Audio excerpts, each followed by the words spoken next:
teach my granddaughters how to braid palms. I went 8 years to Our Lady of Victory School, where I was taught by Franciscan nuns, and we were taught how to braid palms. The first thing is I look to see a nice wide palm that I can possibly break in half on each side. That way I could get two individual flower.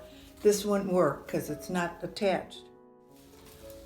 Like that? Okay, here's Here we one. go. So then you see this heavy thing here, I usually take them off. So I go down about this much because usually you put it in a vase or behind a picture. Now this I'm going to do a flower and a leaf. So I'm going to put my nail in here and split it down here. I'm going to make a leaf. I'm bending this like this, and I'm turning this around like this. It's a lot of pressing hard, because otherwise it won't be a tight leaf. Did you see how I put that through like that? And then you pull it tight as you're pressing constantly. One time I decorated a whole church altar on the day before Palm Sunday. Now I'm going to make a loop here.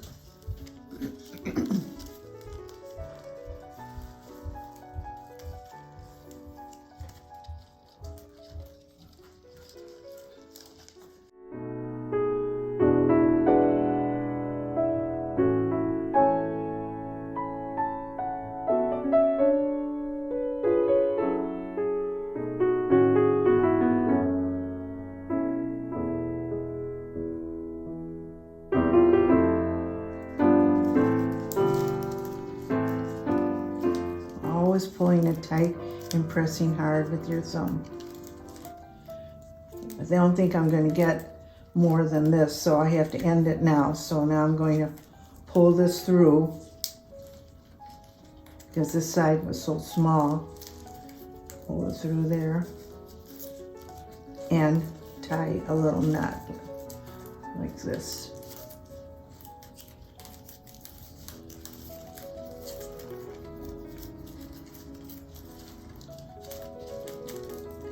Another one, a little secure. Then I'm going to take my scissors and make a little cut here. Pressing, always keep pressing hard.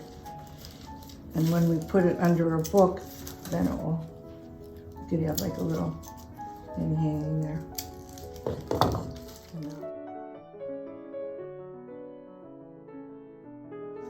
Now the flower. Bending it over like this, and as I keep bending, I keep going a circle, keeping it very tight. You see, I'm overlapping while I circle. The idea, it's got to be tight, otherwise it'll just loosen up and it won't look like a rose.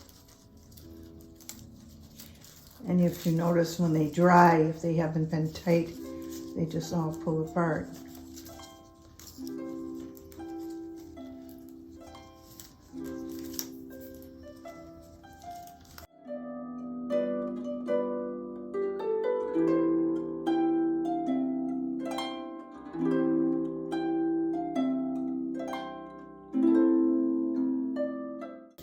You'll see the rose is starting to form, and that keeps on getting smaller. But each time I flip it, I'm pushing my thumb, and then I push it down with that. Do you see the rose? Yeah. It's not done yet. We've got a little bit more.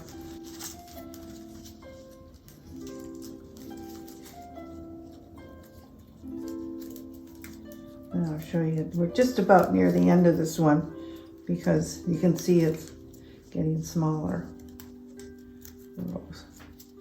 But it's always got to be turning. You see, Anne Marie, as I'm doing it, I'm turning.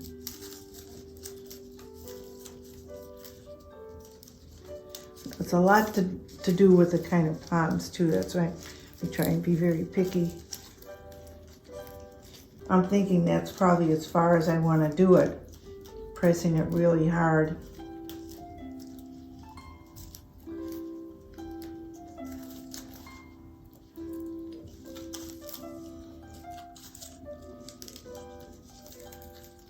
I'm just going to cut it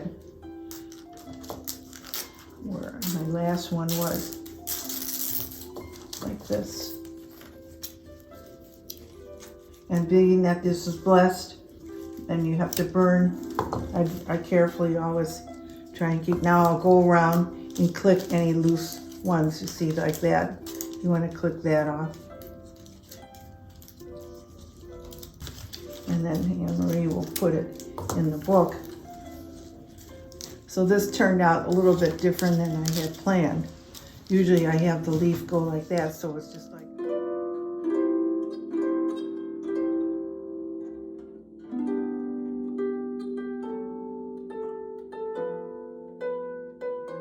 All you do, you take two like this, and you go over. It's cute if you can really get it tight though. Over. Oh yeah. Over.